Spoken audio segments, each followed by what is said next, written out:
so they began a cover-up. And I think it's the biggest cover-up probably in the history of science. And we will get to the bottom of this, because I promise you there's going to be a paper trail, and there's not been any interest from Democrats. But should we win in November, I will use every bit of subpoena power to get every bit of data. We will bring Fauci under oath. We will bring all of those scientists under oath, and we will get to the bottom of this. Well, The pandemic is over. We still have a problem with COVID. We're still doing a lot of work on it. But the pandemic is over. If you notice, no one's wearing masks. Everybody seems to be in pretty good shape. he was wearing a mask in public outside 2 weeks ago. The problem is the damage is already done from the virus, as well as from the government's draconian overreaction and COVID measures. And there are still a lot of unanswered questions, like where did COVID originate? And who got rich off the vaccines? Last week, Kentucky Republican Senator Rand Paul confronted Dr. Fauci about the latter. Watch. We've been asking you, and you refuse to answer, whether anybody on the vaccine committees gets royalties from the pharmaceutical companies. I asked you last time, and what was your response? We don't have to tell you.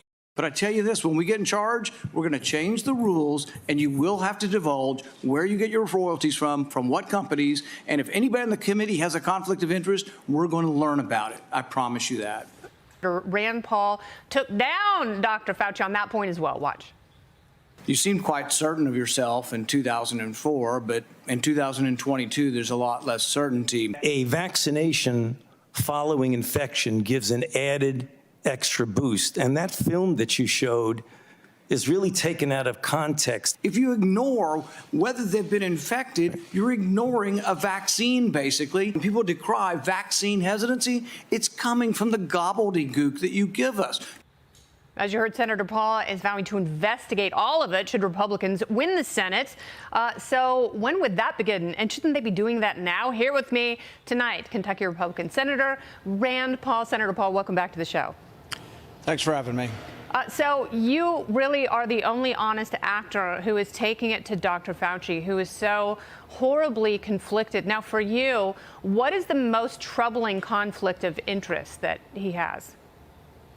Well, the thing is the entire pandemic, if it came from a lab, the fact that he approved the research and funded the lab would draw culpability to himself, culpability to the NIH, culpability to all of these people who made the unwise decision to send money to China to do dangerous research. So that's why they steadfastly resist this.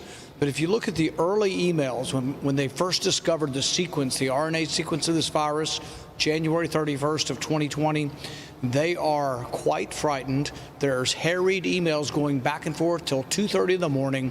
And all of the initial scientists are saying to him, holy cow, we've looked at the sequence and it looks like it's been manipulated in the lab. In fact, it has a cleavage site.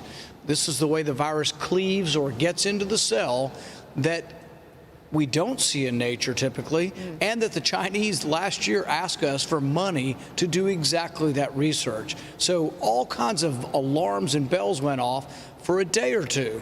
And then we have another couple of emails where Dr. Collins and Dr. Fauci are talking about how they are science and saying that, wow, this would be really damaging to science and to NIH and to all the taxpayer money we get, and also to themselves personally. So they began a cover-up, and I think it's the biggest cover-up probably in the history of science. And we will get to the bottom of this, because I promise you there's going to be a paper trail, and there's not been any interest from Democrats. But should we win in November, I will use every bit of subpoena power to get every bit of data. We will bring Fauci under oath. We will bring all of those scientists under oath, and we will get to the bottom of this. Well, I hope someone does, and I can't imagine for a moment why Democrats, their constituents died too. The kids in their districts, they suffered as well. They suffered through the mental health crisis and learning loss because of this pandemic, and we still don't know where it came from. We deserve to know that. That should not be a political pursuit.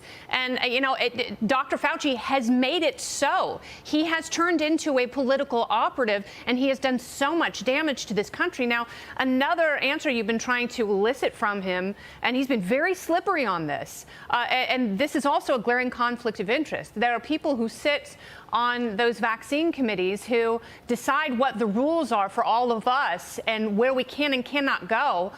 could they be getting royalties, and could they be enriched from the vaccines that they are forcing into people's bodies?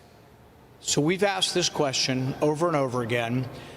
Fauci and others have refused to answer any questions. They're steadfastly refusing to answer any questions, but a judge, through the Freedom of Information Act, required that they release some emails.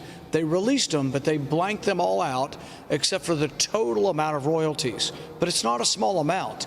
1,800 scientists received $193 million, but they won't tell us from which companies to which scientists. So my question is simply this.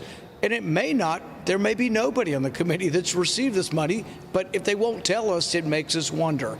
So on the vaccine committees, there's several committees that approve vaccines and then push forward these mandates. Is anybody on those committees receiving royalties from the 2 companies that make the vaccine, or 3 companies that make the vaccine? And if they are, they shouldn't be on the committee. The best way to think of this is, let's say your local school board is going to vote to buy new textbooks, and one of the members of the school board owns the textbook company. Do you think anywhere in America that doesn't have to be divulged, that that's a conflict of interest? So nobody would, but nobody touches Fauci. We go after him on this, and he says, we are not going to tell you, we don't have to. And then he cites a law from 1980 that we're investigating the law, and we will change the law if it's protecting him. But really, what kind of bureaucrat, what kind of scientist comes forward and says, well, we're just not going to tell you because we don't have to? He and his wife make $850,000 a year working for the government, and we want to know if these scientists that are raking in that much money are also receiving royalties, and if they're receiving royalties from companies for which they are approving the drugs. That's a clear conflict of interest. Absolutely, and the ramifications in society are totally unacceptable, and he deserves to be pressed on this and held to account. Senator Paul, a lot of people who watch this show are hoping that you are thinking about running in 2024. Do you have an appetizer for them? Well, 2 months from now, I am running. I'm running for re-election for Kentucky, and if people want to know about that, they can go to randpaul.com. I haven't thought beyond that. It's hard to think beyond that because 2024 is another election cycle away. And so we won't make any decisions till after this. I can tell you that if we were to look at it, it has to be a probable tract in which there would be a possibility, because it is a large duty. I did it in 2015, for the 2016 election, and we were disappointed somewhat with the numbers. And so, in order to undertake a project like that, we have to really believe that we could win. We wouldn't do it just for fun, because frankly, it's not that much fun to travel the entire country and do the work. Well, we'll see. But I do want to participate in the debate. So. All right. I can't wait to see it. I am excited for what your future holds.